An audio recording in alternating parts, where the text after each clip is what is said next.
నదికి వరదల్లే మదికి పరవల్లే బిరుకు ఎప్పుడు వదిలిందో చురుకు ఎప్పుడు పెరిగిందో తలపు తుది జల్లై తనువు హరివిల్లై వయసు ఎప్పుడు కదిలిందో సొగసు ఎప్పుడు మెరిసిందో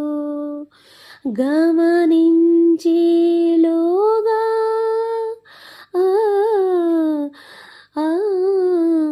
కామకించే రాగాన ఏదో వీణ లోన మూగేన కాలం నర్తించదానితో జతై ప్రాణం సుమించదాని కోసమై కాలం నతించదానితో జతై